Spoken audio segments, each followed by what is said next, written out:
परम पूज्य आचार्य श्री 108 श्री सन्मति सागर जी गुरु महाराज की जय। परम पूज्य परंपराचार्य श्री 108 सौभाग्य सागर जी महाराज की जय। कल का जो हमारा विषय था और विषय के अंतर्गत हम लोग फिर उस विषय को अपन यहाँ पर दोहराएंगे, जिसमें आचार्य प्रवर निरंतर चिंतन करने योग्य भावनाएं कौन कौन सी होती हैं, उन सारी बातों को यहाँ पर हमको दर्शा रहे हैं, जिसमें आचार्य प्रवर ने कल 11वें सूत्र के अंतर्गत हम लोगों को समझा रहे थे, जिसमें हमको अगर अपने कल्याण की अगर भावना है तो हमको किस प्रकार की भावना भानी चाहिए, किस प्रकार हमारा जीवन चरित्र होना चाहिए, इन सारी बातों को यहाँ पर आचार्य भगवंत ने हमको दर्शा रहे थे। उसी विषय को अपन फिर पुनः यहाँ पर समझते हैं, समझने का कार्य करते हैं। मैत्री प्रमोद कारुण्य माध्यस्थयानि च सत्वा गुणाधिक क्लेश मानविनेषु, ये सूत्र था। इस सूत्र के अंतर्गत आचार्य प्रवर ने कहा था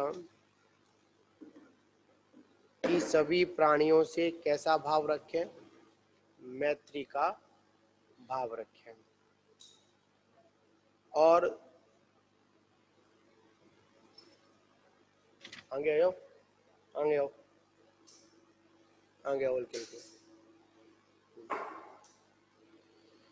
सभी से कैसा भाव रखें, मैत्री का भाव रखें।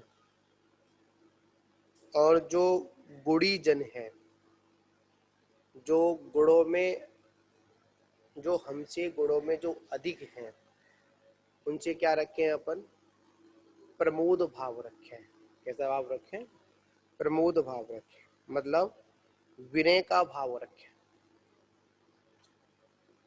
और जो दीन दुखी हैं उन पर कैसा भाव रखें, दयामय करुणामय भाव रखें। और जो अभिनय करने वाले लोग हैं, अवनही लोग हैं, उनसे कैसा भाव रखें अपन, माध्यस्थ भाव रखें। उनसे ना कुछ कहें और ना कुछ उनसे हम मतलब रखें, माध्यस्थ स्थिति रखें। कैसा रखें, माध्यस्थ भाव रखें। इसमें लाइन भी आई थी कि मैत्री भाव जगत में मेरा सब जीवों से नित्य रहे, और दीन दुखी दीवों पर मेरे उर से करुणा स्रोत बहे। दुर्जन पूर्व कुमार्ग रतों पर क्षोभ नहीं मुझको आवे, और साम्र भाव रखूं मैं उन पर ऐसी परिणति हो जावे। मेरी कैसी परिणति हो जावे, मेरी ऐसी परिणति हो कि उस परिणति के अनुसार जब कोई गुणी जन हो, कोई महान लोग हो, तो मैं क्या करूं, क्या करना है मुझे, उनके प्रति हमेशा मेरे प्रेम उमड़ आवे। और क्या होता है, जैसे ही हम किसी गुणी व्यक्ति को देखते हैं, किसको देखते हैं, जैसे ही हमारी आंखों के सामने अगर कोई गुणीजन आ जाते हैं, तो हम क्या करते हैं, वहां पर प्रेम भाव तो नहीं उमड़ता है, वहां पर द्वेष भाव उमड़ना प्रारंभ हो जाता है। अगर वास्तविकता में हम सम्यक्त से विभूषित हैं, इससे विभूषित हैं, अगर हमारे अंदर वास्तविकता सम्यक्त है, और अगर हमारे अंदर वास्तविकता में अगर आत्म कल्याण की भावना है, तो हम हमेशा क्या बने रहें, जिज्ञासु बने रहे। क्या बने रहे स्वरूप सागर जी? जब तक हमको केवल ज्ञान की प्राप्ति ना हो तब तक हम क्या बने रहे? जिज्ञासु बने रहे। क्या बने रहे माता जी? जब तक केवल ज्ञान प्राप्त ना हो, जब तक केवल ज्ञान प्राप्त ना हो तब तक हम क्या बने रहे? जिज्ञासु बने रहे। क्योंकि जब तक हमको केवल ज्ञान की प्राप्ति नहीं होगी तब तक हमको पूर्णतः ज्ञान अवस्था प्राप्त नहीं हुई। कौन सी अवस्था प्राप्त नहीं हुई? ज्ञान अवस्था प्राप्त नहीं हुई। और जब तक पूर्णतः ज्ञान अवस्था प्राप्त नहीं तो हम कैसे अल्पज्ञ ज्ञानी हैं? कैसे हैं? अल्पज्ञ ज्ञान है। अल्प ज्ञान के अल्प ज्ञान की अवस्था में हम क्या करते हैं? सही और गलत का निर्णय करने में क्या होते हैं? डामाडोल स्थिति में पहुंच जाते हैं। इसलिए कहते हैं अगर वास्तविकता कुछ सीखना है तो हम अपना जीवन कैसा बनाएं? जिज्ञासु पूर्ण जीवन बनाएं। कैसा जीवन बनाएं? जिज्ञासु पूर्ण जीवन। हमारे मन में हमेशा अपने आत्म कल्याण की जिज्ञासा बनी रहनी चाहिए। क्या बनी रहनी चाहिए? आत्म कल्याण की जिज्ञासा हमेशा बना रहनी चाहिए। हमारे अंदर बहुत सारी जिज्ञासाएं प्रकट होती हैं। क्या होती हैं? हमारे अंदर बहुत सारी जिज्ञासाएं प्रकट होती हैं पर आत्म कल्याण की जिज्ञासा प्रकट नहीं होती है। किसकी प्रकट नहीं होती? अगर आत्म कल्याण की जिज्ञासा प्रकट होती तो क्या होता?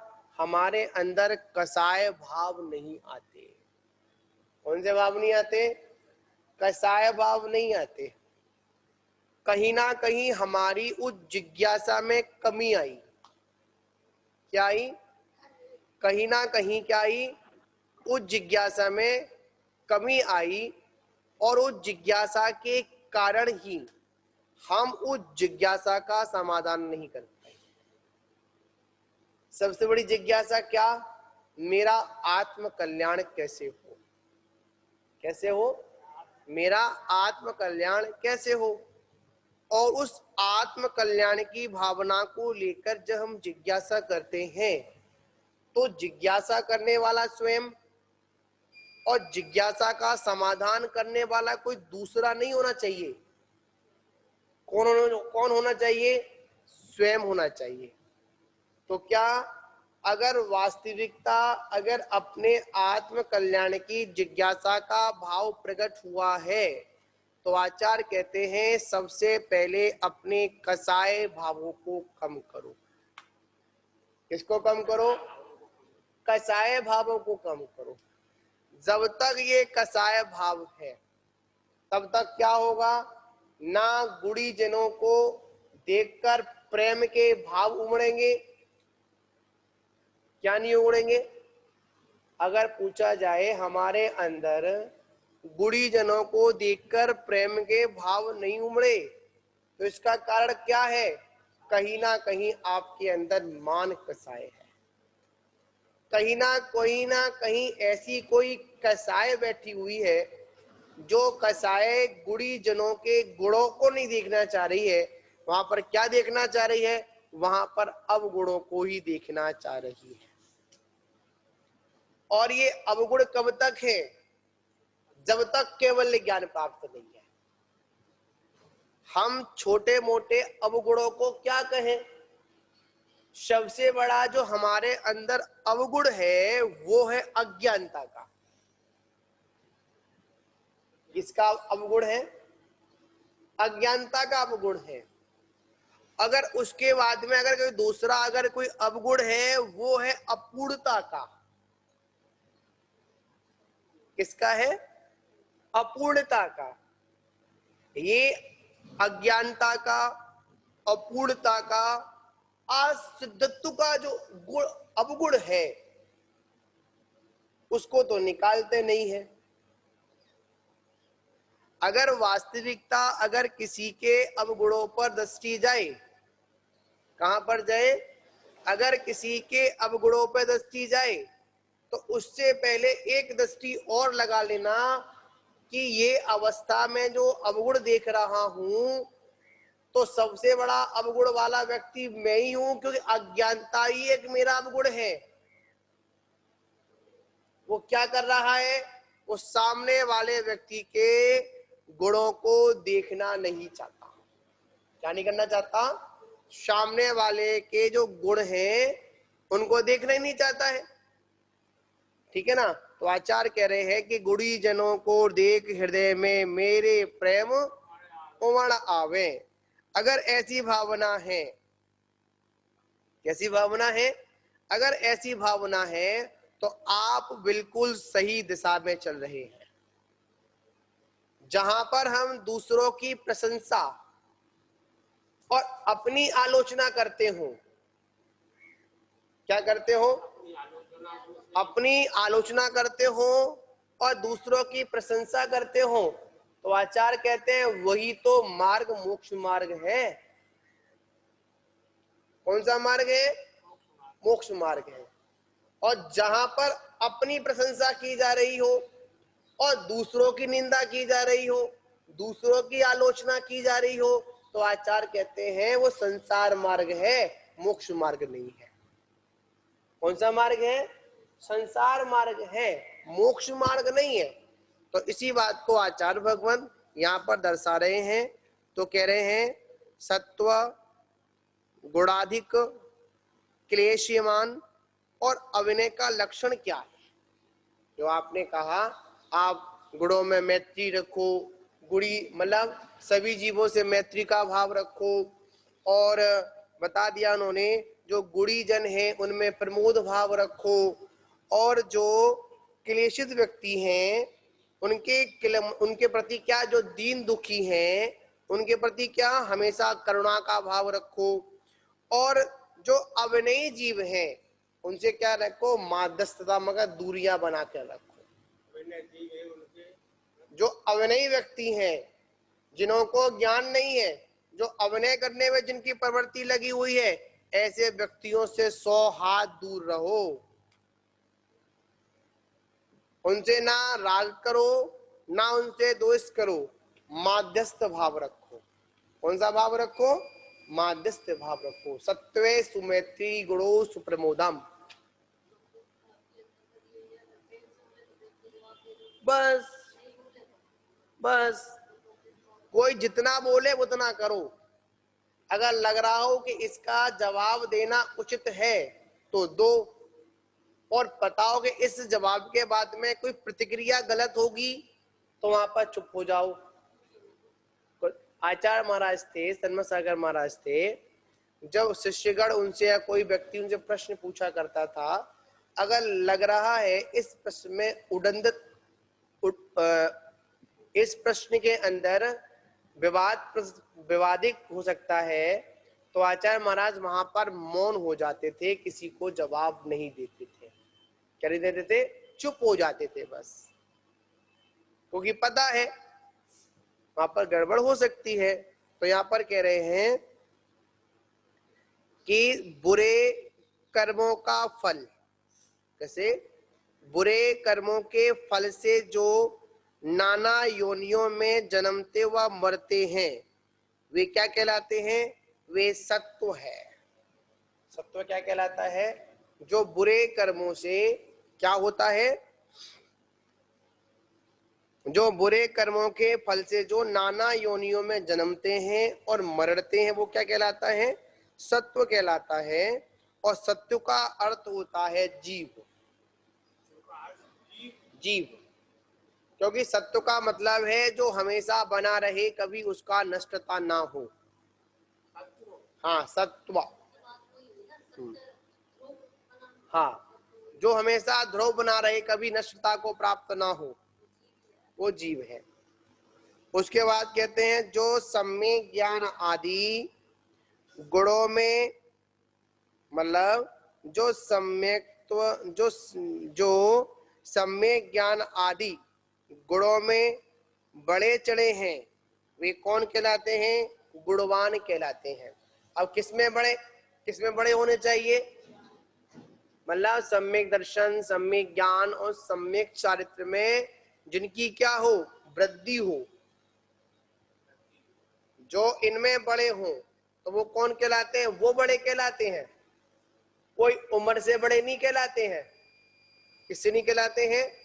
उम्र से बड़े नहीं कहलाते हैं। वास्तविकता में वृद्ध वो हैं जिनका ज्ञान विशिष्ट है।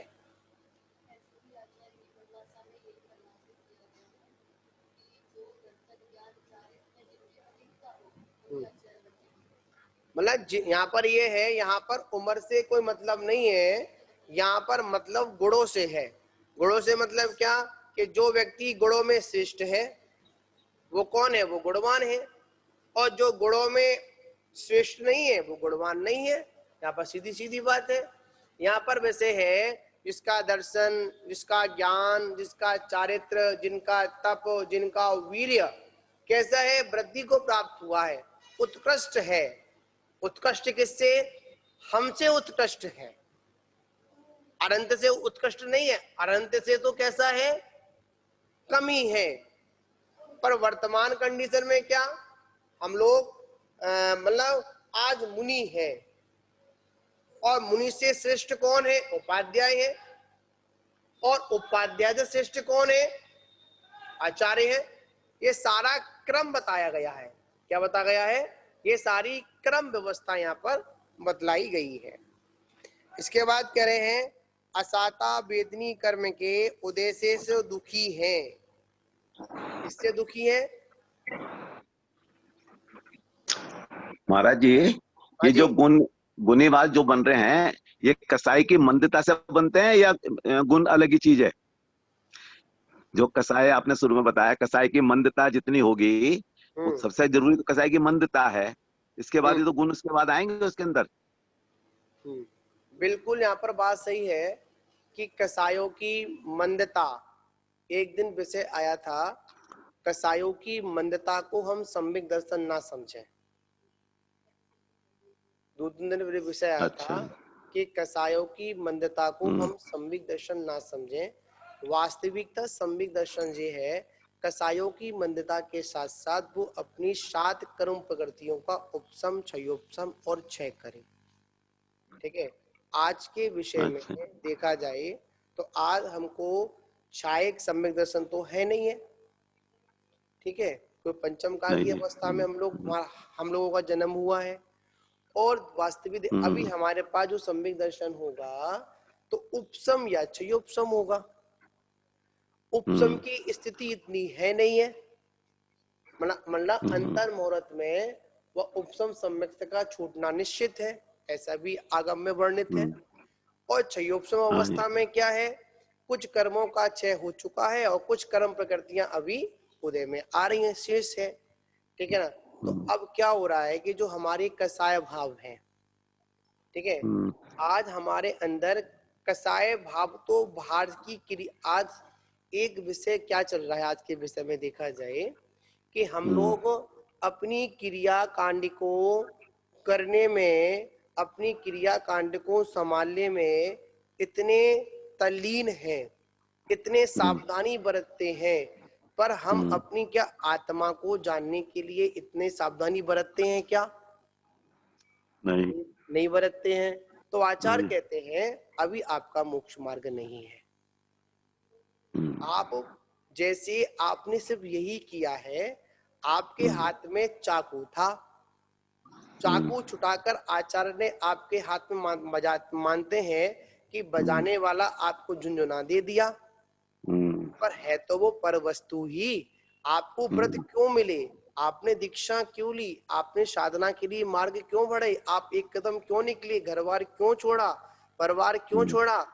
परिवार इसलिए नहीं छोड़ा था कि आप यहाँ से जाकर वहां पे फंस जाओ। वास्तविकता हमने परिवार छोड़ा था अपने आत्म कल्याण के लिए, अपने आत्मा का ध्यान करने के लिए। अगर ये सारी क्रियाएं अगर हमको करनी होती तो हम घर में ही श्रेष्ठ थे। ठीक है ना? क्योंकि ये वाला विषय कभी कभी ये लगता है कि अभी एक स्वाध्याय होने से पहले हम लोग अभी डिस्कस कर रहे थे, पूरा संघ बैठा था, आचार्य सब लोग थे। एक ही बात यहाँ पर समझ में आई थी भी, एक हमारा वहां पे एक समझ में आती है कि हम अपने लक्ष्य से कहीं ना कहीं हट चुके हैं, चाहे वो श्रावक धर्म वाले व्यक्ति हो और चाहे वो मुनि धर्म का अंगीकार करने वाले व्यक्ति हो। अगर दोनों ही व्यक्ति, दोनों ही धर्म को पालन करने वाले, चाहे वो अणुव्रती हो चाहे वो महाव्रती हो, अगर वो अपनी अपनी मर्यादाओं में रहकर अगर अपनी अपनी साधना पर ध्यान देंगे तो कहीं पर भी कैसा भी कोई विवादात्मक प्रसंग उठेगा ही नहीं। विवाद तब उठता है, क्या विवाद तब उठता है जब हम लोग एक दूसरे की क्रिया में इंटरफियर करते हैं, उनकी क्रियाओं को छेड़खानी करते हैं, ठीक है ना।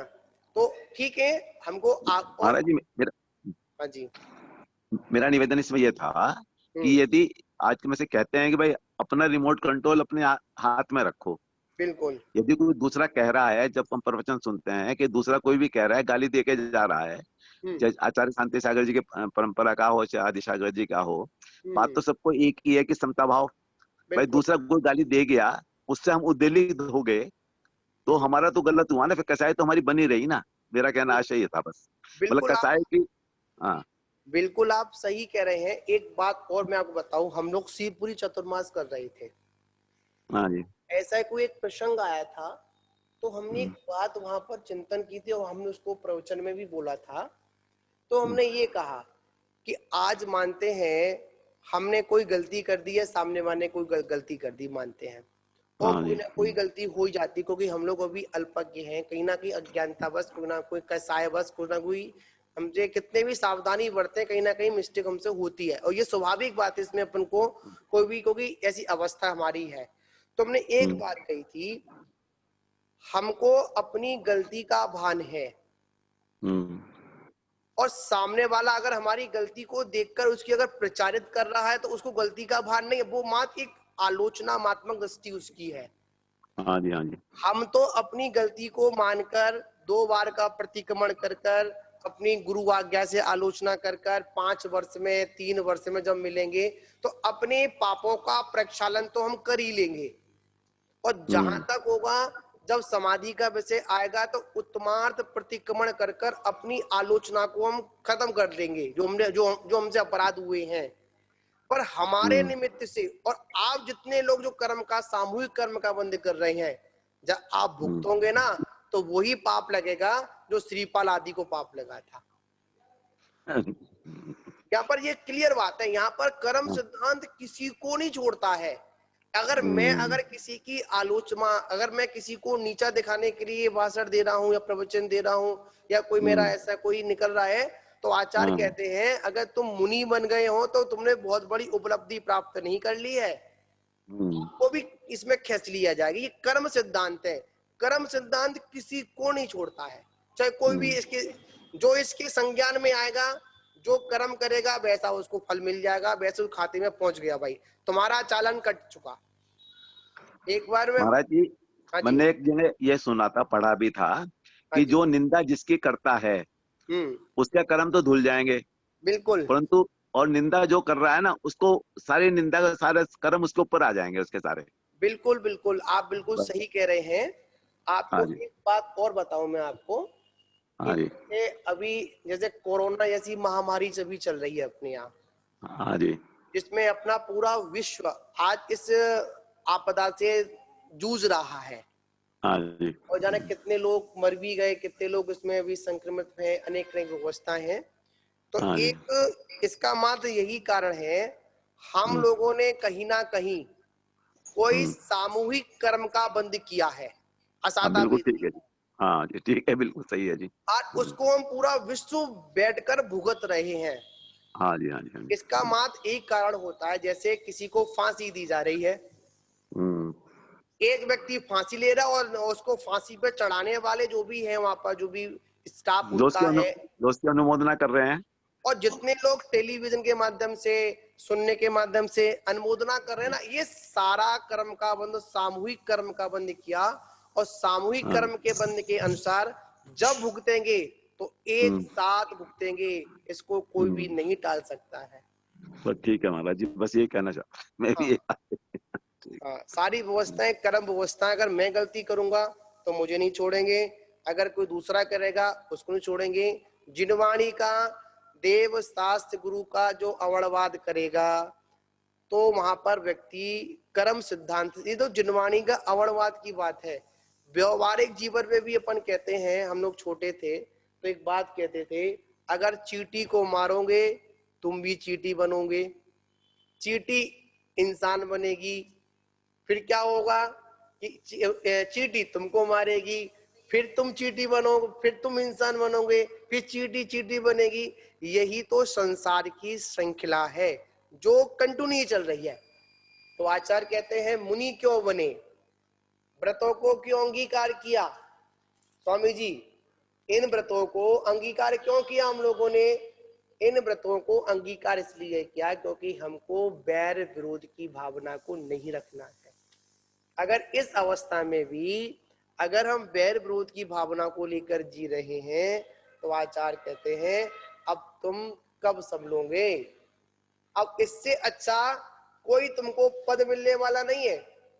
जब आपको अणुव्रत महाव्रत जैसी आपको उपलब्धि हो गई फिर भी आप नहीं संभाल पाए तो बताओ अब कहां संभलोगे। तो इसी बात को आचार्य बार बार दोहरा रहे हैं, अपने व्रतों की स्वयं सुरक्षा करें। कौन करें, अपने व्रतों की स्वयं सुरक्षा करें। आचार्य ने आपको दीक्षा देकर छोड़ दिया,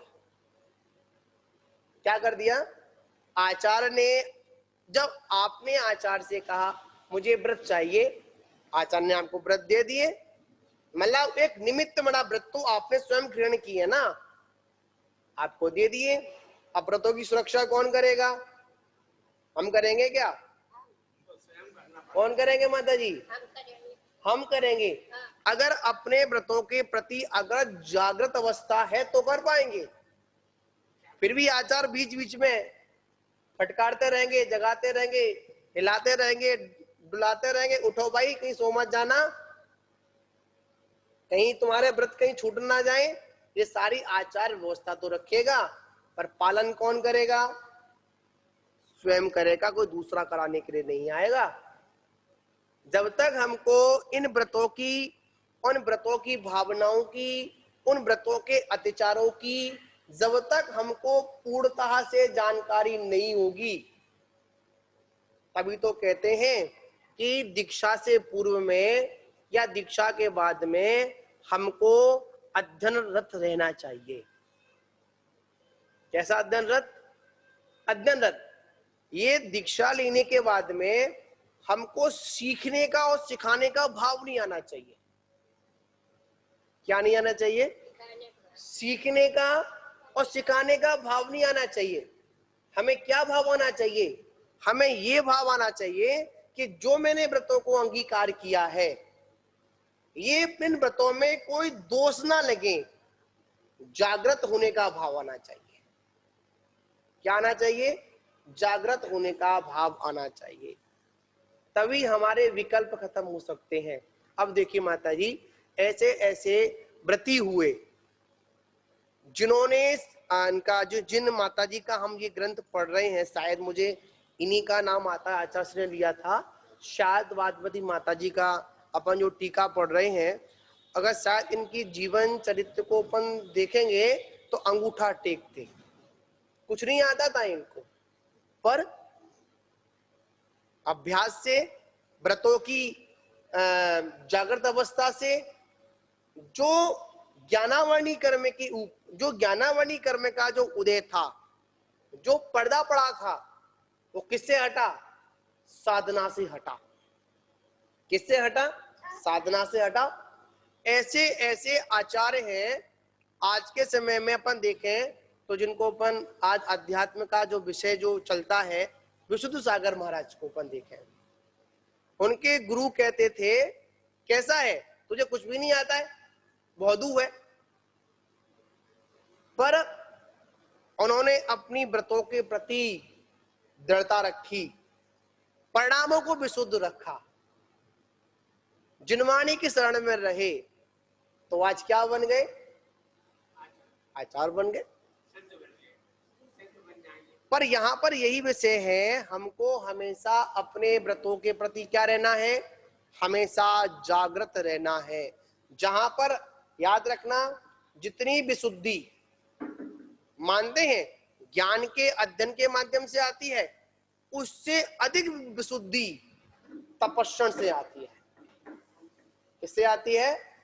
इसलिए आचार्य ने कहा तपसा निर्जरा। किससे निर्जरा होती है? ज्ञान से निर्जरा नहीं होती है। किससे निर्जरा होती है? तप से निर्जरा होती है।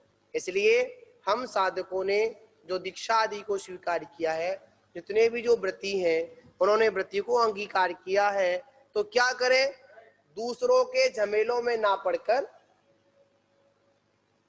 दूसरों के झमेलों में ना पड़कर, दूसरों को दलदल से ना निकालने के चक्कर में कहीं ये ना हो कि उसके चक्कर में हम घुस जाएं, हम फंसे हैं। इसलिए आचार्य कहते हैं इन व्रतों को लेने का सार्थकता तब हो सकती है कि जब हम अपने आप को संभाल कर रखें। क्या रखें? अपने को संभालें, इसी का नाम व्रत है। ठीक है ना? तो आगे का विषय था कि असाता वेदनी कर्म के उदय से जो दीन दुखी हैं उनके प्रति क्या सा करना, वो क्लेशित होते हैं। कैसे होते हैं? उनके परिणाम हमेशा क्लेश में रहते हैं। ऐसे जीवों के प्रति क्या करना? सभी दीन भाव रखना, दया का भाव रखना। इसके बाद कहते हैं जिनमें जीवादि पदार्थों के सुनने व ग्रहण करने के गुण नहीं है। इसमें जो जीवादि पदार्थों को, जिसमें सुनने के, जिनमें ग्रहण करने के, मोटी मोटी बात है, जिन्हों को अच्छी बात बताई जाए वो भी बात उनको चुभ रही हो, लग रही हो, यहां पर ये कह रहे हैं ऐसे जीवों से दूर रहो जिनको अच्छी बात भी बुरी लगती हो। ठीक है ना? तो क्या जिन्हों में जीवादि पदार्थों को सुनने व ग्रहण करने का गुण नहीं है, जो सम्यक्त आदि गुणों से रहित हैं, तथा जिनको समझाना शिक्षा देना शक्य नहीं है, वे कौन से जीव कहलाते हैं? अविनयी कहलाते हैं। क्या कहलाते हैं? अविनयी कहलाते हैं। इनसे बात करना, इनसे बातचीत करना का हिसाब यह है कि आ बैल मुझे मार। कौन सी कहावत है? आ बैल मुझे मार। हमें क्या करना है? ऐसी कंडीशन नहीं करनी है। हमको अपना जीवन ऐसा नहीं बनाना है। अगर ऐसे भी अविनयी व्यक्ति हैं उनसे क्या रखें? माध्यस्थ भाव रखें। जब विष्णु कुमार मुनि के संग, जब विष्णु कुमार मुनि ने उपसर्ग का निवारण किया था, जो आचार्य श्री अकंपनाचार्य जो मुनिराज थे, 700 मुनियों का संघ था, उसमें एक मुनिराज थे, श्रुत सागर जी मुनिराज थे। जब वो अपने मंत्रियों के साथ में राजा उज्जैनी नगरी में आया था, तो उन्होंने क्या किया था? पूरे संघ को निर्देश दे दिया कि कोई भी क्या नहीं करेगा, किसी से कोई बातचीत नहीं करेगा, मौन से रहेंगे। और उस बीच में श्रुतसागर मुनिराज कहाँ चले गए थे? आचर्यार्थ के लिए चले गए थे। वो गुरु उपदेश नहीं सुन पाए। क्या नहीं सुन पाए? जो गुरु उपदेश नहीं सुन पाए उस, हाँ, तो उससे पहले दिया, मत चर्या पे गए थे, नहीं गए थे ना, चर्या पे गए थे, गुरु उपदेश नहीं सुन पाए। अरे यहाँ नहीं, बात यहाँ पर मुख्यतः बात यह है कि सुत सागर मुनिराज थे, वो आहार के लिए उठ गए थे और वो गुरु उपदेश नहीं सुन पाए। जब लौट कर आए तो क्या हुआ? बीच में शास्त्रार्थ कर बैठे। ऐसे व्यक्तियों से शास्त्रार्थ मत करो जो तुम्हारे लिए क्या बन जाए? अहितकारी बन जाए। क्या हुआ? तर्क से, देखिए शास्त्रों में तर्क हो तो समझ में आता है, और जहां पर जब वो तर्क कुतर्क में परिवर्तित हो जाए तो कहते हैं जहां पर तर्क है वहां पर तो समाधान है, और जहां पर कुतर्क है, कुतर्क का मतलब है वहां पर नर्क है। कुतर्क क्या है? नर्क है। कुतर्क नहीं होना चाहिए, तर्क तो हो सकती है। तो क्या परिणाम निकला? उस छोटी सी गुरु आज्ञा को ना सुनने का फल ये निकला कालांतर में कि वहां पर भी, उज्जैनी में भी मुनियों पर उपसर्ग होने से बचा, और हस्तिनापुर में तो उपसर्ग हो ही गया। इसलिए क्या करना चाहिए? हमको हमेशा अपनी वाणी को कैसा, ऐसे व्यक्ति के सामने प्रसारित करना चाहिए जो समझदार हो। पिछले वर्ष अपन चतुर्मास कर रहे थे मैं इटावा में, तो एक पुस्तक थी आचार्य श्री विद्यानंद जी महाराज की।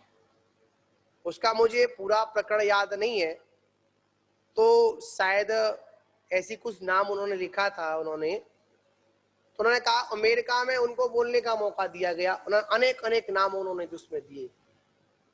एक व्यक्ति को